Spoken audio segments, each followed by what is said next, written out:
Bueno, como ya todos hemos visto a lo largo de esta serie que hemos recorrido, hemos aprendido a ver las cosechas, hemos aprendido que la semilla es la palabra de Dios o representa la palabra de Dios. Hemos descubierto que a veces no es la semilla, que a veces es el terreno, ¿verdad? Que no está bien abonado, bien preparado, que seguramente en muchas ocasiones tiene malezas por ahí, que es necesario limpiarlo, que es necesario, ¿verdad? Tener un buen campo, un buen terreno, una buena tierra.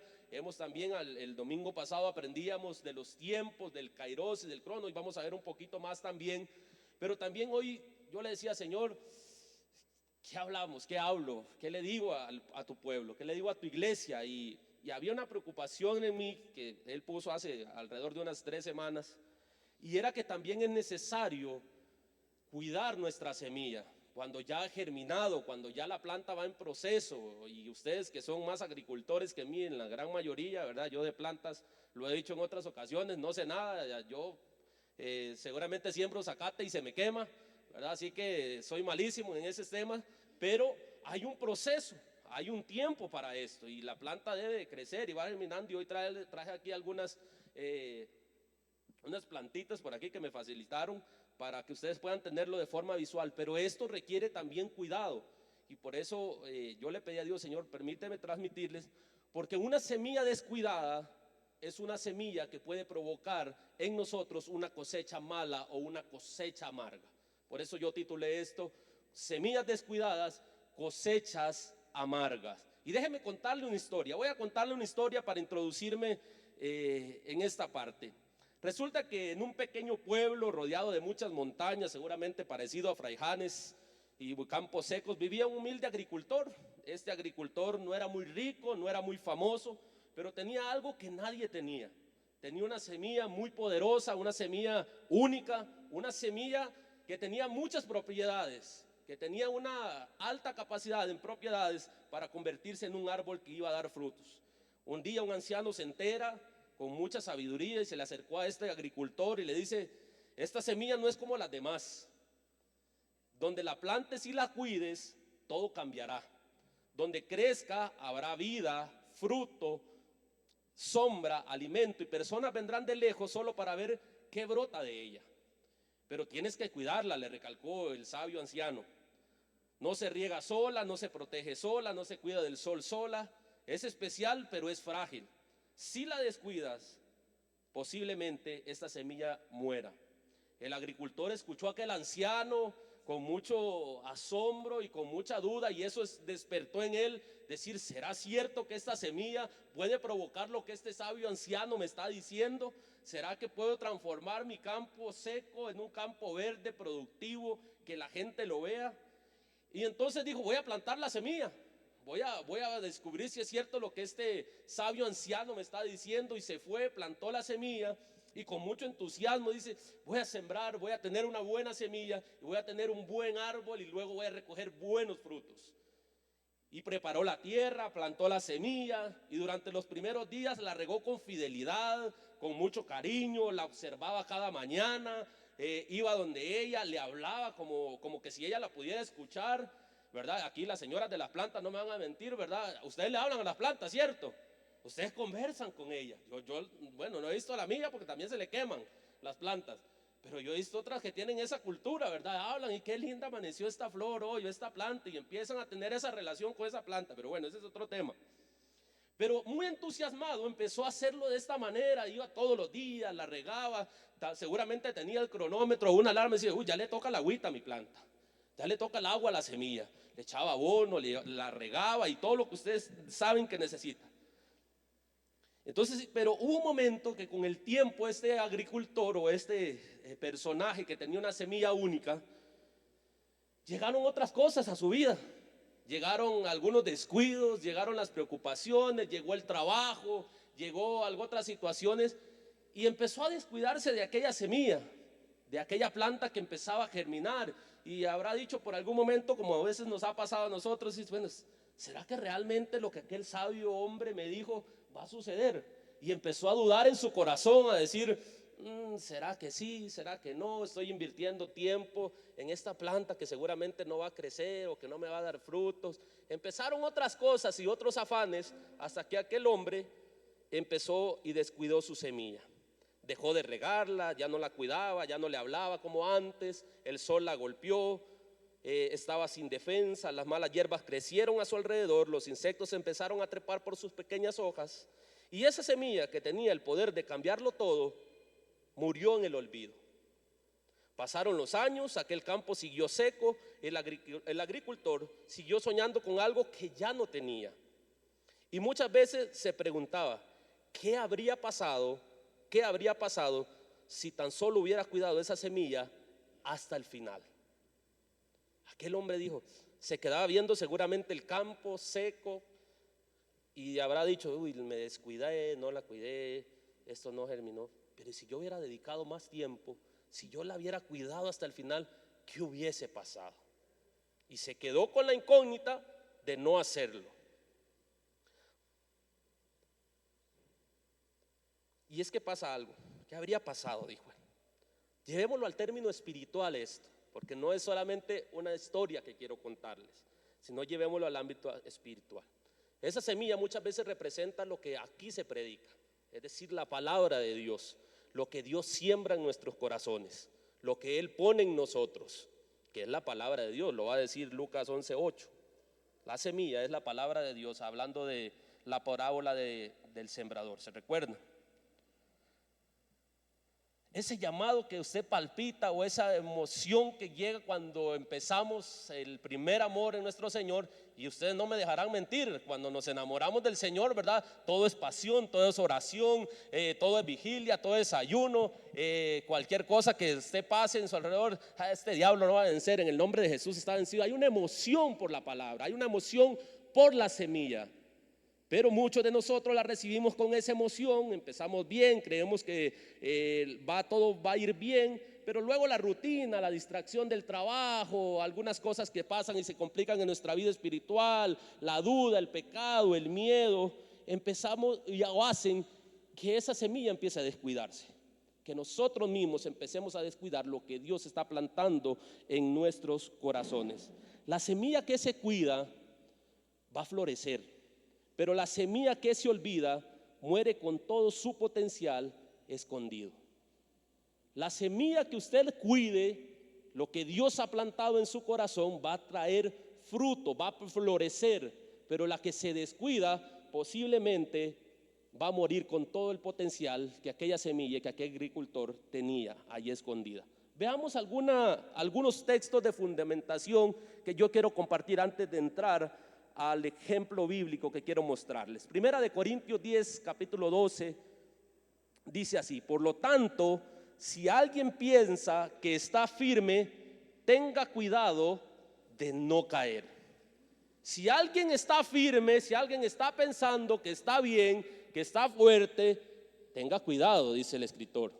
No vaya a ser que tropiece o caiga. Cuídese, se trata de cuidar. Segunda de Pedro capítulo 5, versículo 8 al 9 dice: practiquen el dominio propio, manténganse alerta, su enemigo el diablo ronda como león rugiente buscando a quien devorar. Resístalo, manteniéndose firme en la fe, sabiendo que los creyentes en todo el mundo soportan la misma clase de sufrimientos.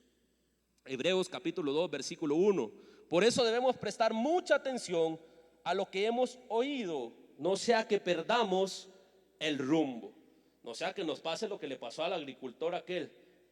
Se descuidó y perdió el rumbo de lo que aquel hombre sabio le había dado como consejo. Mateo capítulo 26, versículo 41: velen y oren para que no caigan en tentación. El espíritu está dispuesto, pero el cuerpo es débil, la carne es débil, dirá la Reina Valera. Y es que a todos nos pasa. Todos en algún momento de nuestra vida espiritual o de nuestra vida normal habrá momentos donde posiblemente hayan descuidos, y estos descuidos van a traer o van a provocar consecuencias.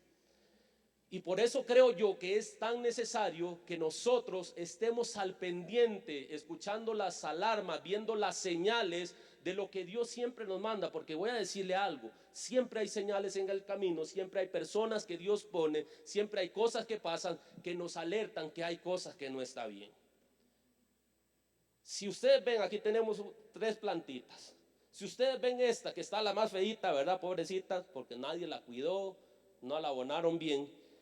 Si usted que sabe de plantas o tiene plantas en su casa, usted ve que esta planta está yendo por un mal camino, que le falta algo, ¿qué hace usted? La deja ahí que se muera y dice, es que planta más mala me salió. O intenta salvarla, cuidarla, regarla, abonarla, dedicarle tiempo. Yo creo que lo dos, la parte número 2, siempre vamos a tratar de cuidarla y que esta planta pueda germinar y se pueda poner hermosa como esta tercera que tenemos aquí. Y eso pasa en nosotros. Debemos de estar siempre alertas qué está pasando alrededor nuestro y qué pasa a nuestro alrededor para ver, para cuidar lo que Dios ha entregado. Y no vea simplemente hoy lo que decimos, porque a veces nos volvemos demasiado extremos bíblicos. Si la semilla, hermano, yo la estoy cuidando. No, vea también lo que tiene alrededor, que Dios le ha confiado, Dios le ha entregado. Familia, hijos, esposo, esposa, trabajo, emprendimientos, negocios, estudio, etcétera, etcétera. Todo lo que Dios nos ha dado es producto del resultado de la semilla, el cambio que usted ha tenido como persona, su carácter, lo que usted antes era y hoy ya no es parte de lo que usted y yo debemos aprender a cuidar. Y es un ejercicio que deberíamos de revisarnos a diario. Pero el problema es que muchas veces estamos tan cegados o estamos tan cómodos o estamos tan en lo cotidiano que se nos escapa y no vemos las alertas o no escuchamos la voz de Dios diciéndonos, no es este el camino. Y quiero traer a ustedes un ejemplo bíblico que creo que ya todos conocen, que lo vamos a encontrar en el segundo libro de Samuel, capítulo 11, la historia de David y Betsabé. Creo que la gran mayoría conoce esta historia. Y si usted trajo su Biblia, le invito a que podamos leer los primeros versículos. Y usted acompáñeme, yo leo en la versión NBI. Así que si alguien está usando la Reina Valera, posiblemente tenga algunas diferencias en cuestiones de palabra, pero esto es cuestión de traducción. Dice así: Segunda de Samuel, capítulo 11, versículo 1. En la primavera, que era la época en que los reyes salían de campaña, David mandó a Joab con la guardia real y todo su ejército de Israel para que aniquilara a los amonitas y sitiara la ciudad de Rabá. Pero David se quedó en Jerusalén. Una tarde, al levantarse David de la cama, comenzó a pasearse por la azotea del palacio y desde allí vio a una mujer que se estaba bañando. La mujer era sumamente hermosa, por lo que David mandó a que averiguaran quién era. Y le informaron: se trata de Betsabé, que es hija de Elián y esposa de Urías el hitita. Entonces David ordenó que la llevaran a su presencia, y cuando Betsabé llegó, él se acostó con ella. Después de eso, ella volvió a su casa. Hacía poco que Betsabé se había purificado de su menstruación, así que quedó embarazada y se lo hizo saber a David. Detengámonos allí hasta esta parte, porque ya simplemente con esta parte hoy pudiéramos terminar lo que vamos a desarrollar. Vea la historia, porque estamos hablando del mismo David que la Biblia va a mencionar como el hombre que tenía el corazón de Dios. Es el mismo, no es otro David. Es el mismo David que escribió la cantidad de salmos y más de las que hoy nosotros podemos leer. El hombre que caminaba conforme al corazón de Dios. El hombre que tocaba el arpa para Saúl para que el demonio o el espíritu maligno le acompañaba a Saúl se fuera y lo dejara de atormentar. El mismo David que peleó contra Goliat para defender el honor del pueblo de Israel. Y dice que mientras tanto, y aquí hay que ser como dice el pastor, hay que entrarle con lupas y pinzas, porque vea lo primero que va a pasar. Dice que David, mientras era la primavera, que era la época donde los reyes salían a pelear, salían a la guerra, David le dio una orden a su comandante o a su general de batalla. Le dice: vaya y destruya a este pueblo, a los amonitas. Usted puede vencerlo. Yo confío en todo su potencial militar. Pero David dice, se quedó en el palacio. Primer punto, solamente ahí David ya cometió un error. Y para reforzar un poquito lo que el domingo pasado hablábamos, que el pastor nos enseñaba el tiempo o las decisiones del tiempo, en el tiempo del cronos y del kairos. El cronos tiene que ver con lo que significa el tiempo cronológico en el griego. El tiempo que usted dice, bueno, son las 10, las 11, las 12 o mañana a tal hora vamos a hacer esto. Este es el cronos, pero existe el kairos, que era lo que el pastor nos decía. El kairos tiene que ver con el tiempo de Dios para mí o para una persona en específico. Ese tiempo de Dios donde la persona tiene que arrancar. Y David comete un error porque el tiempo en la que el escritor nos narra dice que era el tiempo de ¿qué? De ir a la guerra. Y como rey, dice que los reyes salían a la guerra con todo su ejército. No dice los reyes, bueno, mandaban a su ejército y se quedaban en el palacio o en la casa. Dice los reyes debían, como mandato, como orden, como seguimiento, como cronos, estar ahí porque era el papel designado para ellos. Y David dice, no, yo hoy esta vez estoy cansadito, me siento agotado y no, Joab y todo mi ejército basta para que vayan y peleen y destrocen por completo a los amonitas. Primera cosa que le pasa a David aquí, está fuera de tiempo. Y no solamente del tiempo cronológico, está fuera de su kairos, porque ¿cuál era el momento de David? El momento de Dios.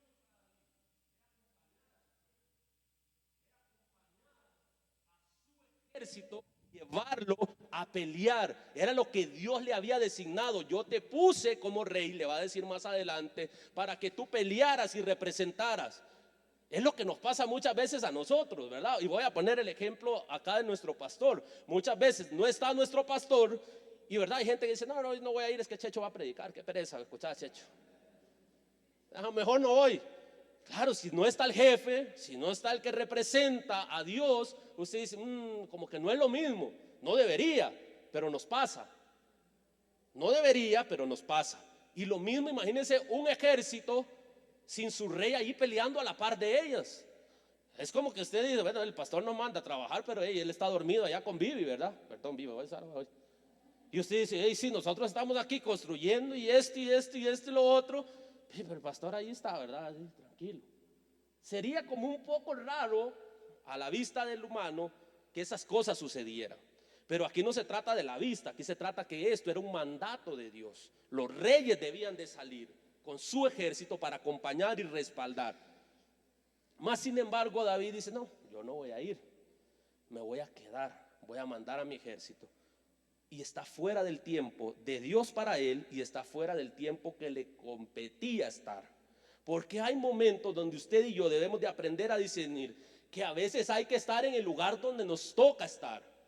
Si a usted le toca estar sirviendo, defendiendo a su familia, protegiendo a su familia, a sus hijos, etcétera, etcétera, y ese es su cronos y ese es su kairos, usted debe de estar ahí.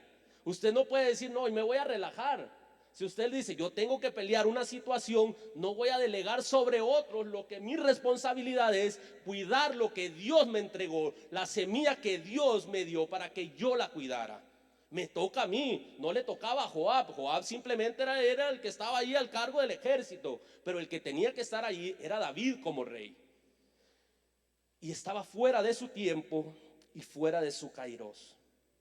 Pero eso también nos lleva a otra cosa. Antes de estos capítulos que acabamos de leer, David venía de obtener muchas victorias contra otros pueblos. David venía de obtener batalla tras batalla, de ver la gloria de Dios descender en todas las batallas que él peleaba. Y llega a este punto, y aunque la Biblia no lo menciona, no es tanto que la Biblia lo mencione, es cuestión de discernir. En ese David, ya estaba confiado en las cosas que él había visto. Y dijo, no, basta que Joab vaya, ¿para qué voy a ir yo?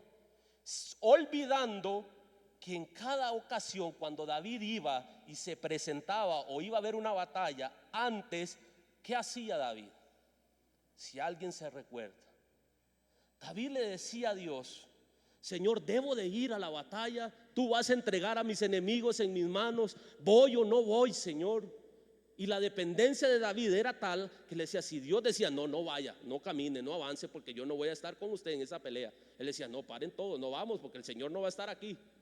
Pero si Dios le decía, mándese, David decía, vámonos, porque Dios está peleando conmigo. Y Dios, pero en esta ocasión dice, no, Joab, dele viaje. En ninguno del texto que leímos dice que David consultó a Dios. Estaba confiadísimo.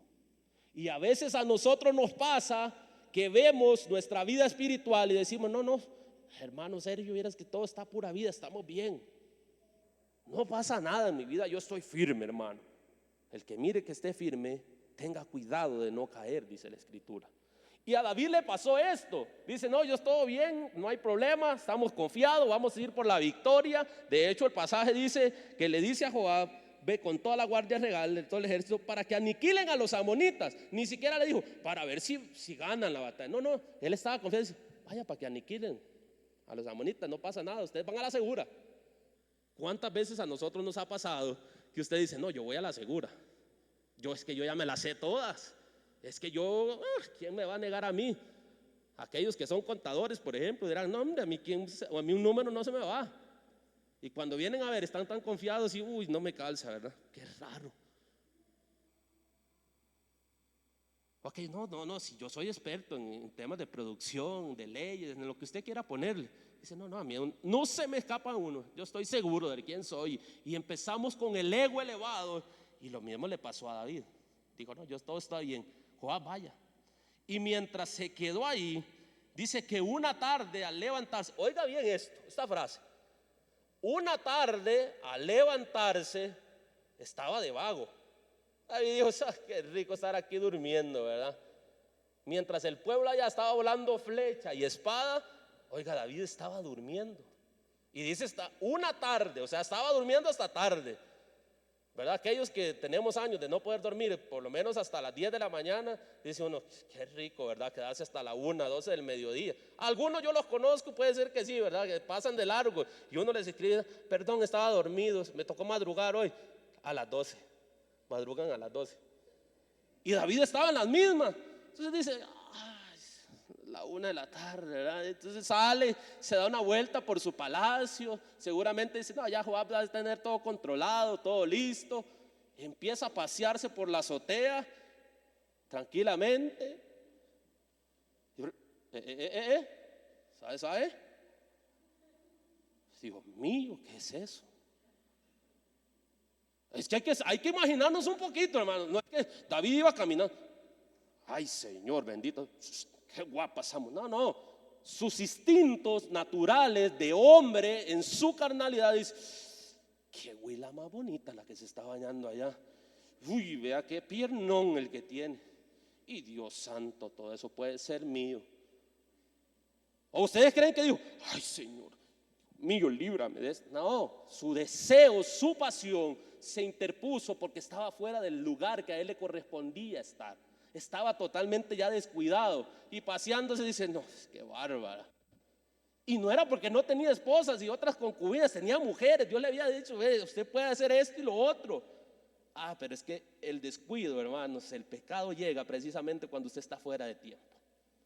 Cuando usted está descuidando su semilla, cuando usted está ahí pensando que todo está bien, que usted se las sabe todas, llega la huila y llega a Betsabé, ¿verdad?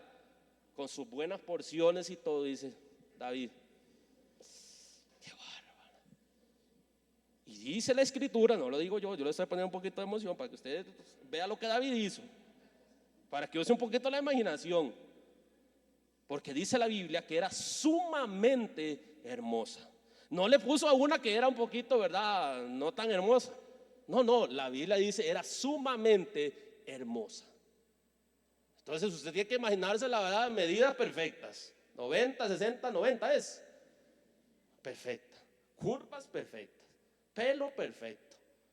Y estaba desnuda bañándose, imagínese usted. Lo tenía todo. Y David dice: venga acá, ¿quién es esa muchacha? Oye, ¿qué es? Corazón. ¿Quién es?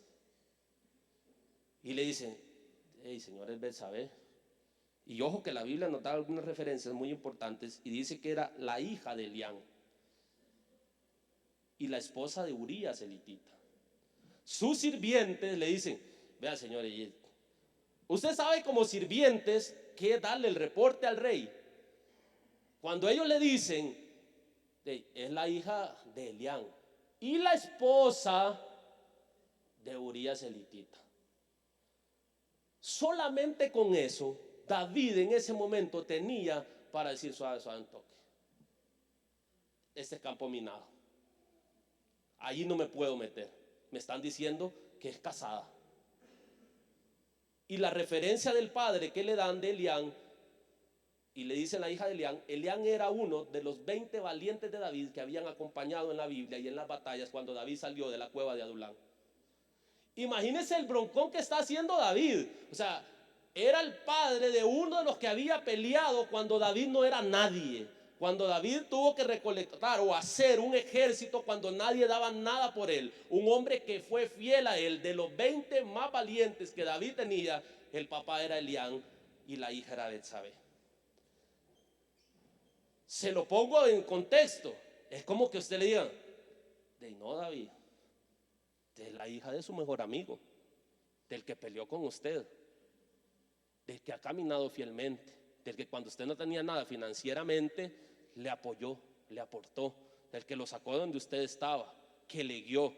Ese era Elián. Por eso los sirvientes astutamente le mencionan: es la hija de Elián y la esposa de Urías elitita. Y número 2, o sea, y Urías era uno también de los que peleaba en su ejército. O sea, David estaba a punto de cometer un error, no porque no fue advertido. Hubieron señales que David tuvo que captar para decir: no, allí no me meto. Eso es prohibido, allí no voy, allí no entro. Vaya, mejor y ciérrele ese baño y que se bañe tapado, o dígale que se vaya en otro lado, cochina esta. David tenía que haber reaccionado de esa forma. Pero ¿qué pasó? Había descuidado sus disciplinas espirituales, lo que le caracterizaban a él como el hombre, que era el hombre que tenía el corazón de Dios.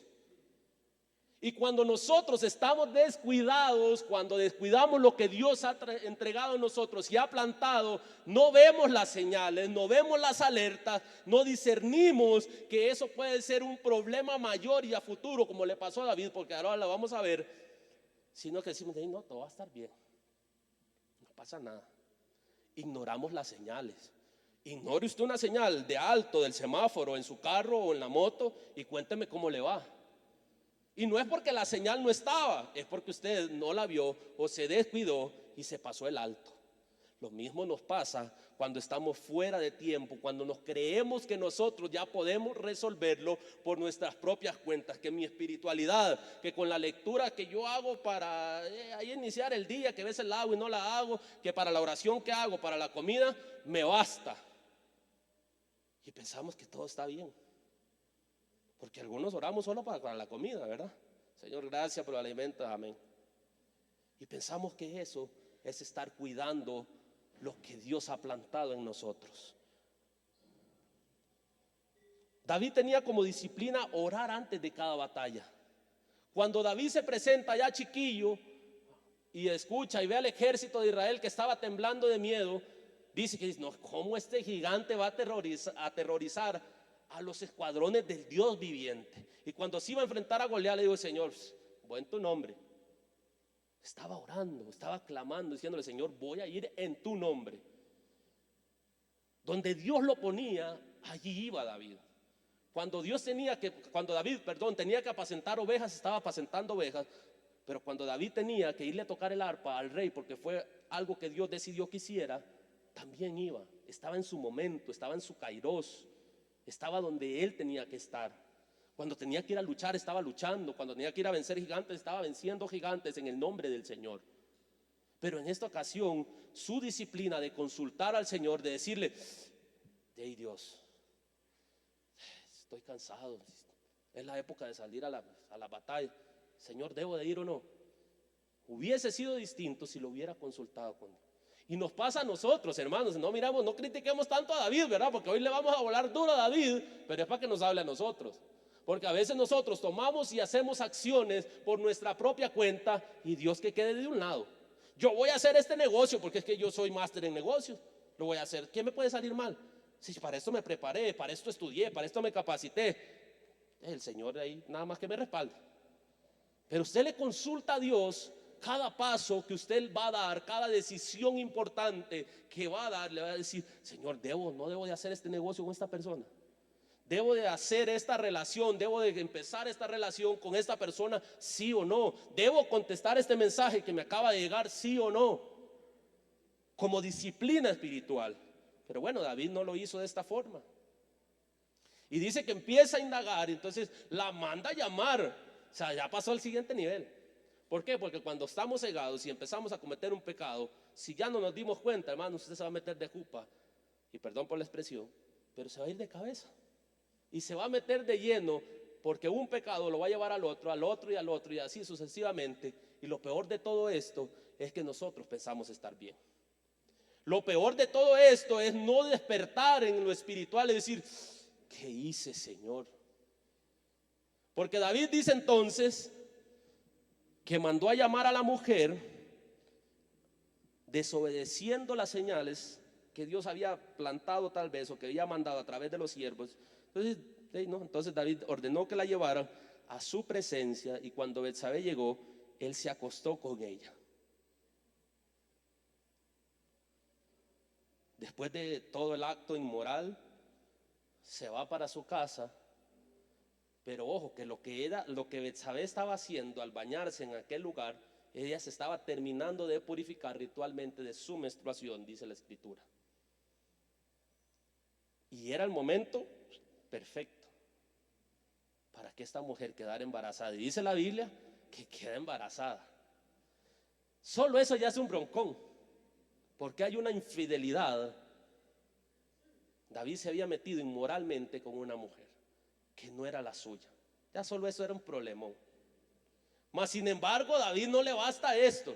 Y dice: de otro, no sé, hubiera inventado otra cosa, hubiera reaccionado diferente, no sé, hubiera expuesto su pecado ante el pueblo, como otras veces, hubiera ido donde Dios, hubiera consultado a Dios.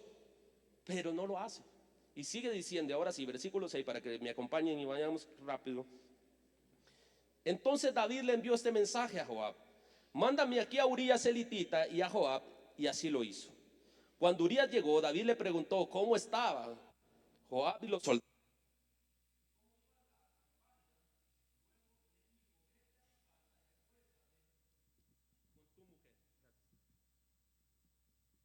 Vea lo que hace David. Viéndose en el enredo, viéndose en el problema, busca soluciones. Dice: me jalé la torta, hoy veo cómo la resuelvo, pero la resuelvo a mi manera. Manda a llamar, le dice a Joab: mándeme a Urías. Y vea lo que está provocando todo en su corazón. Mándeme a Urías, habla con Urías. Oiga, David no era, en ese momento David era otra persona, hermano. ¿Cómo usted se para frente a una persona que usted se ha acostado con su esposa y su mujer y habla tranquilamente con ella? ¿Cómo habla usted frente a su esposa si usted le ha sido infiel? ¿Cómo la mira a los ojos? ¿Cómo mira a los ojos a una persona que usted le ha hecho daño? Que usted la ha traicionado, que usted le ha mentido.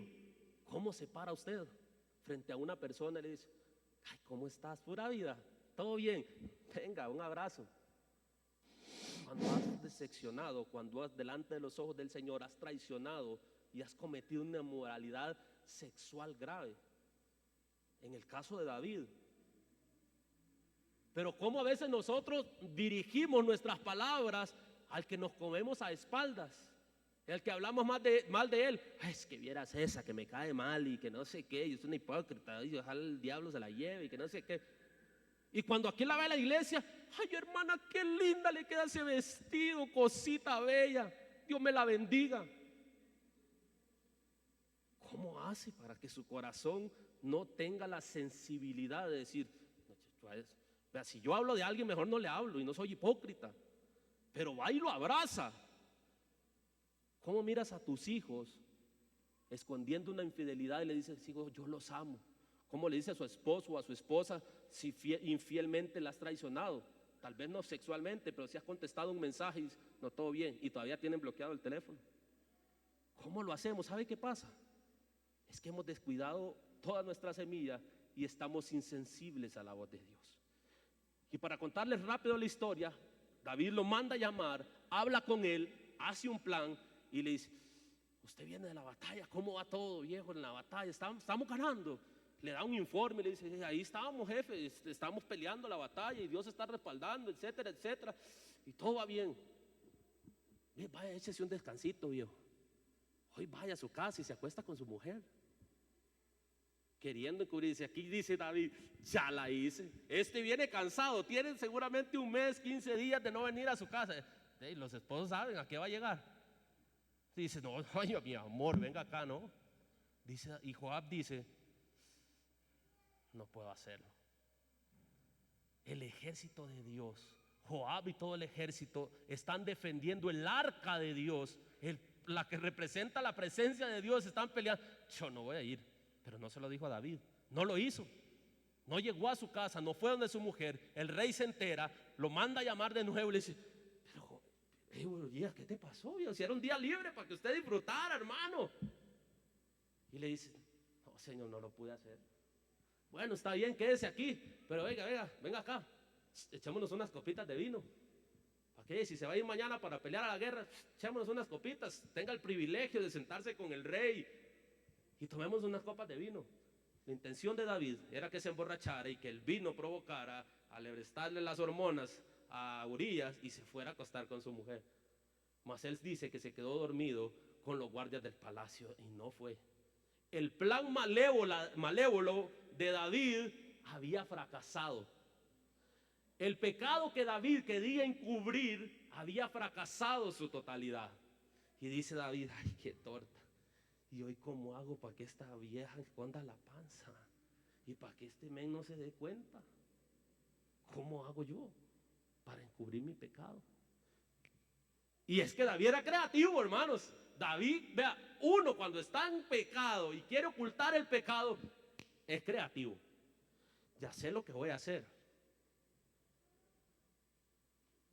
Y vea lo que hace. Le da una carta a Urías y le dice, llévele esto a Joab. En esa carta decía que tenían que poner a Urías elitita al frente de la batalla, donde estaba lo más duro de la batalla, pónganlo ahí para que muera. Mandó el mensaje de muerte en las manos de la víctima. David, el hombre del corazón de Dios. ¿Se imaginan la frialdad que estaba haciendo este hombre? Y lo mismo nos pasa a nosotros, hermano, cuando estamos desconectados, descuidados de la semilla que Dios ha sembrado en nuestros corazones, ni siquiera nos damos cuenta cuando nos estamos metiendo y metiendo más. Resulta que en la batalla matan a Urías, llega el informe al rey y dice, lo logré, todo bien, pura vida, gracias a Dios que se lo llevó el Señor. Lo mataron, nadie se va a dar cuenta de mi pecado. David había olvidado la disciplina de la mayordomía de su tiempo, la disciplina de la rendición de cuentas. En vez de aceptar la advertencia de sus siervos, dijeron que Betsabé, que era esposa de Urías, lo que él le comentaba, dijo, no, ignoro. Pierdo la disciplina de rendirle cuentas al Señor. No escuchó el consejo ni se dejó corregir, cerrando sus oídos al consejo piadoso. La disciplina de la integridad. David sabía que estaba siendo un hombre desleal. De íntegro David en este momento no tenía nada, pero sus disciplinas espirituales estaban haciendo otra cosa. Cuando llega el siervo con el informe de que Urías había muerto, David dice, bueno, todo está bien. Versículo 26, cuando Betsabé se enteró que Urías había muerto su esposo, hizo duelo por él.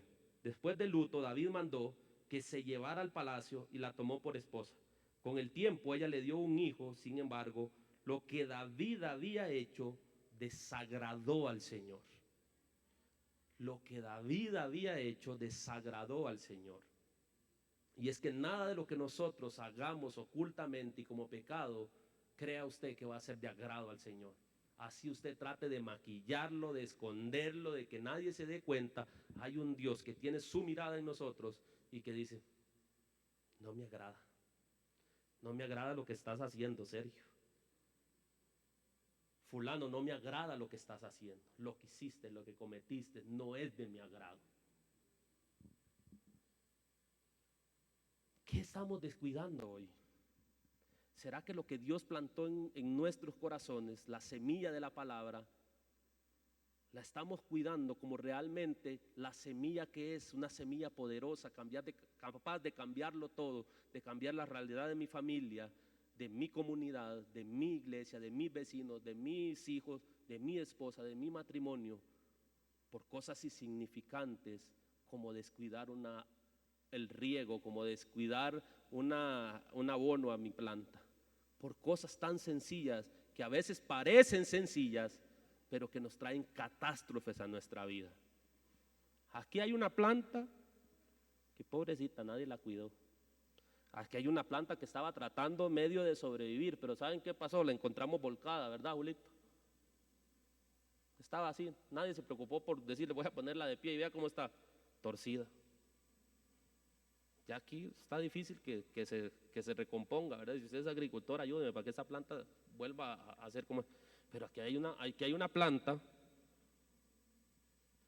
que usted la quiere tener ahí de adorno, ¿verdad? Más de alguien ya la vio y ya dice, yo se la voy a pedir a hacer, vale 5,000. ¿Pero por qué? Porque aquí hay muestra de tiempo invertido, de cuidar, de proteger, de que el sol no la golpee, como deberíamos de estar haciendo nosotros con nuestra vida espiritual. Porque ¿sabe qué es lo más peligroso de esto? Que cuando va pasando y a medida va corriendo el tiempo, creemos que ya lo hemos alcanzado todo. Y el apóstol Pablo va a decir algo, no es que ya lo haya alcanzado todo, olvidando lo que queda atrás, más bien miro hacia adelante para alcanzar la corona de vida que Dios ha prometido a aquellos que le aman. Pero ¿a dónde estás tú en este momento? ¿A dónde te encuentras? ¿En qué momento de tu vida estás? ¿Estás en tu tiempo cronológico, viviendo el pura vida, creyendo en ti, creyendo que tú eres capaz de resolverlo todo? ¿O el kairos de Dios simplemente pasó y dices, no, ya con Dios no quiero nada? Este no es el tiempo todavía, hermano, para servir, para reconstruir mi familia, para dedicarle tiempo a mis hijos, para invertir en la palabra de Dios, para seguir regando, para seguir cuidando. No, yo no quiero nada de eso. O estamos tan cegados que simplemente no estamos viendo las señales que Dios está haciendo con nosotros, o que Dios nos está mandando para que usted y yo retomemos el camino. A David le pasó lo mismo.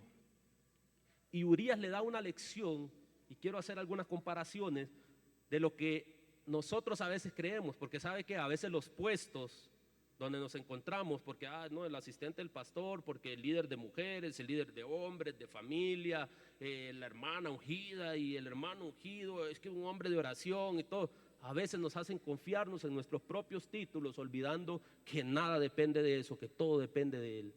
Y un rey que descuidó lo que él tenía que cuidar a diario, dio una lección más bien a aquel siervo que con fidelidad sí lo estaba cuidando. Note algunas cosas que Urías hace.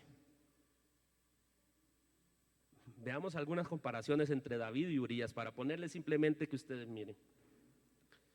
David se quedó en Jerusalén cuando debía de estar allá en la batalla, mas Urías permaneció en disciplina de guerra, obediente a su deber militar, cosa que David no hizo. Urías mantuvo el dominio propio, por eso yo puse los versículos principios con mucha intencionalidad. David no controló sus ojos, ni sus emociones, ni su deseo de ver a Betsabé, aun cuando no era su mujer, pero el otro aunque podía haberlo hecho porque era su esposa, dice, no voy a ir, no me voy a acostar con mi mujer, porque el pueblo, el ejército está peleando por defender el honor del pueblo de Dios, y el arca del pacto que representa la presencia de Dios está allá. Yo no puedo cometer tal cosa. David, que tenía que hacer, el que representaba integridad, no lo hizo. No controló, no intentó cubrir su pecado con engaños, y luego con la muerte de Urías. Mas Urías fue transparente, hablando con sinceridad y mostrando lealtad al rey, al ejército y al arca de Dios. Dijo, mi integridad no me permite que yo cometa tal cosa. David tenía que rendirle cuentas a Dios y al pueblo. Ignoró el consejo de sus siervos cuando le advirtieron lo de Betsabé. Mas Urías rindió cuentas claras de su postura. ¿Cómo voy a entrar yo a la casa o en mi casa mientras mis compañeros duermen al aire libre? Está rindiendo cuentas, dice, no, yo no puedo estar, mi puesto es en el puesto de batalla. Yo estoy aquí porque usted, rey, me mandó a llamar, pero mi lugar es allá. ¿A dónde es tu lugar hoy? ¿Será que tu lugar está ahí detrás de ese teléfono que mandas un mensaje o que recibes un mensaje? ¿O es estar con tu familia defendiéndola de rodillas en oración, diciéndole, yo no voy a permitir que mi familia sea destruida por esta incircuncisa pagana que me está mandando mensajes? ¿A dónde estás? ¿O será que dice, uy, esta pagana, qué foto de perfil la que tiene? Le mandó un mensaje y usted se fue al perfil. O la compañera de trabajo que usted le dice, ay, que bien le queda esa camisa, hermano. Ay, ese pantalón, se mira muy guapo, gracias. Dice, ay, me digo que mira, mañana me la vuelvo a poner, dijo. ¿Será que su integridad es, uy, no? Y le iba a decir a su esposa, el lunes llevo la camisa rosada, ¿verdad? Es que esa me queda bien, me gusta, me siento muy cómodo. Con el corazón lleno de tentación para que la compañera le diga el mensaje. ¿A dónde estás? Dios siempre nos va a pedir cuentas, hermanos, de dónde estamos. Cuando Adán y Eva cometieron el pecado original, ¿se recuerdan las palabras de Dios? Adán, Adán, ¿a dónde estás? Es que usted y yo tenemos un llamado, tenemos una semilla, tenemos un rumbo específico. Nosotros los que conocemos al Señor no divagamos sin dirección. Usted y yo le pertenecemos al Señor. Pero ¿a dónde estás? ¿Será que en lugar de estar sirviendo, cantando aquí, glorificando el nombre de Dios, estás por las noches allá, ¿verdad? Discoteca, no sé qué. Cuando tu puesto es aquí en el altar, porque Dios te llamó para eso.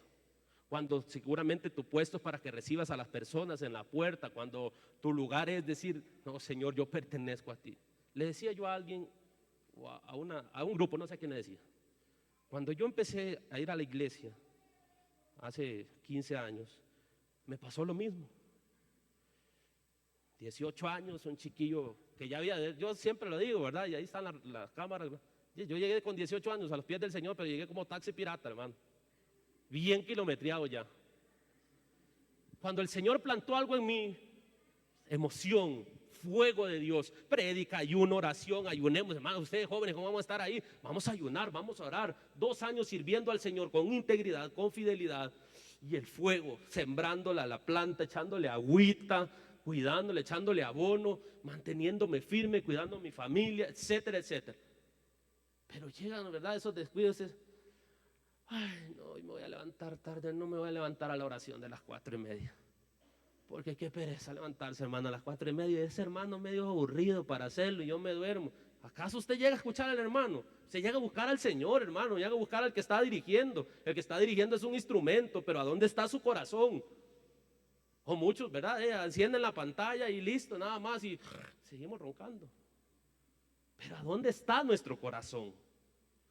Y yo recuerdo que al cabo de 2 años empecé a descuidar mis disciplinas espirituales. ¿Y sabe qué pasó? Caiga fuerte, papito. Regresé donde Dios me había sacado como por un par de 5 meses y volví peor quizás. Un día estando en una montaña, consumiéndome alrededor de un puro de marihuana con un joven allá a la par, cuando yo le pegué el sopletazo, oigo una voz que me dice: este no es tu lugar. Este no es tu lugar, usted no pertenece a este lugar. Y yo, ahí sí está fuerte, ¿verdad? Es creepy, está fuerte. Estoy oyendo voces. Todos la conocen, bandidos, después hablamos. Esa era una prueba nada más. Siguientemente de ese acto, un amigo me dice, él y yo sentados ahí en una montaña por ahí, yo quiero hacerle una pregunta. Es que eras que él acaba de salir de prisión y me dice, es que yo tengo una duda. Yo estando allá leí la Biblia, y usted que sabe más de la Biblia me puede despejar esta duda que yo tengo. Y le terminé predicando. Estábamos fumando, pero le terminé predicando. No es broma. Pero ¿cuál fue el golpe para mí? Que mi lugar no era la montaña ni consumiendo. Mi lugar era predicar la palabra, y estaba totalmente desconectado. Y llegó su presencia, y bendito Dios por su espíritu, pero no era ese mi lugar.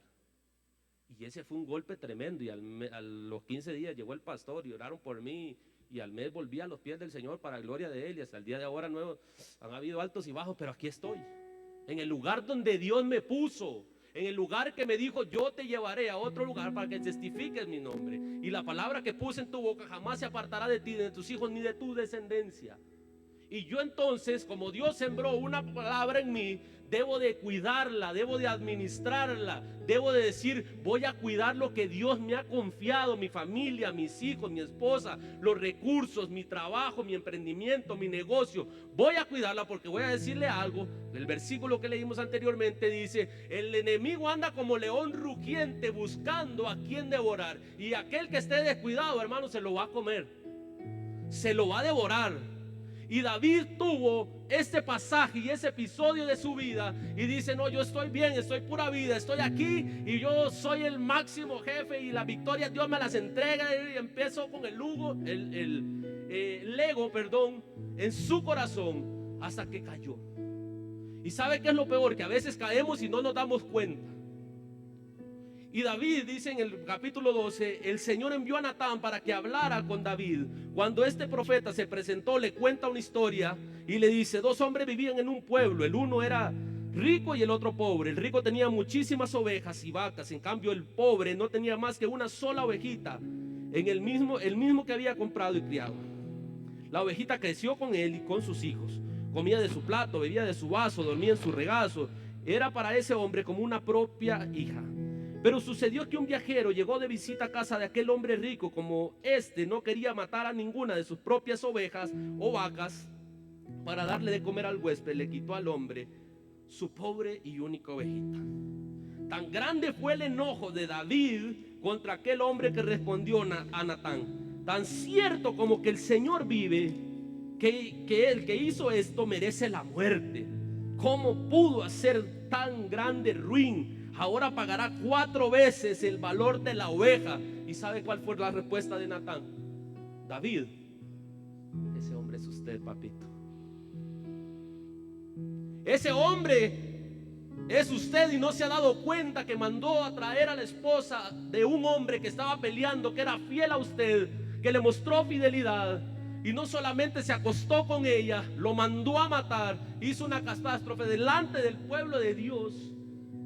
Y dice: no, pues conmigo no pasa nada, se merece la muerte. Y Natán le dice: ese hombre es usted, esa persona es usted, David. Porque cuando el pecado nos llena y nos sumergimos en el pecado, nos vuelve ciegos, nos vuelve esclavos de él, y no nos damos cuenta. Aún así estemos sentados en una silla de domingo diciendo: cantan ángeles. Porque representamos aquí que estamos en una silla, y no significa que usted esté conectado con Dios porque simplemente canta una alabanza. David dice: Señor, yo soy un hombre justo y ese merece la muerte. Yo lo voy a hacer pagar 4 veces lo que cometió. Pero el Señor le dice: se trata de usted, no se trata del vecino, no se trata de su esposa, se trata de usted. No se trata del otro, se trata de mí. Y entonces Natán le dijo a David: tú eres ese hombre. Y así dice el Señor, Dios de Israel: yo te ungí como rey sobre Israel y te libré del poder de Saúl. Te di el palacio de tu amo y puse mujeres en tus brazos. También te permití gobernar a Israel y Judá, y por si esto hubiese sido poco, te hubiera dado mucho más. ¿Por qué entonces despreciaste la palabra del Señor, haciendo lo que me desagrada? Asesinaste a Urías elitita para apoderarte de su mujer. Lo mataste con la espada de los amonitas. Por eso, ojo, por eso la espada no se apartará de tu familia ni de tu descendencia. Y esto marcó una descendencia y un desenlace para la generación de David, donde representó que sus hijos lo persiguieran, que sus hijos lo traicionaran. Yo le pregunto: ¿usted está dispuesto, cuando el Señor te ha dado todo lo que tú le has pedido, cuando le dijiste: Señor, dame una esposa, dame una familia, dame un hijo, dame un amigo, dame este terreno, dame este negocio, y el Señor te lo dio, y hoy lo vas a negociar con el diablo mismo por un descuido espiritual? Y vas a decirle: no, es que prefiero la Betsabé a lo que tú me diste, prefiero el pecado a lo que tú me diste, prefiero equivocarme a lo que tú me has confiado. Hermanos y hermanas, yo no quiero eso para mi vida. Y el día de ayer nos decían en la charla de pareja: el diablo busca una sola cosa en su vida, una grieta para meterse y destruirle. ¿Estás dispuesto a abrir esa grieta por tu falta de búsqueda del Señor y tu espiritualidad, tu falta de oración, tu falta de congregarte, tu falta de rendirte ante el Señor, tu falta de integridad, de responsabilidad de tiempo, etcétera, etcétera, para que el Señor te diga: no te bastó con lo que te di? Y si por si hubiese sido poco, te hubiese dado más. Pero ahora la espada no se apartará de ti ni de tu familia. Y luego de eso sufre una catástrofe enorme. ¿Qué es lo que quieres para ti? ¿Quieres tener una planta así descuidada, una planta frondosa, como empezó a creer el agricultor? Y aquel sabio le dijo: cuando muchos la miren, van a desear lo que tú tengas. Cuando ellos vean la sombra de ese árbol, van a querer correr bajo la sombra de ese árbol. Pero depende de ti, hermano y hermana, solamente de ti, que tú cuides y administres lo que Dios ha confiado en tu mano. La palabra del Señor, tu llamado, tu ministerio, tu familia, tus hijos, tu emprendimiento. ¿Estás dispuesto a echarlo a perder por una simple pasión, por contestar un mensaje, por 5 minutos de deleite, por un negocio que posiblemente parezca bien, pero va a ser un fracaso para tu vida? ¿Estás dispuesto a negociar lo que Dios te ha entregado y lo que te puede seguir entregando por tu ego y por tu vanidad y por tu orgullo?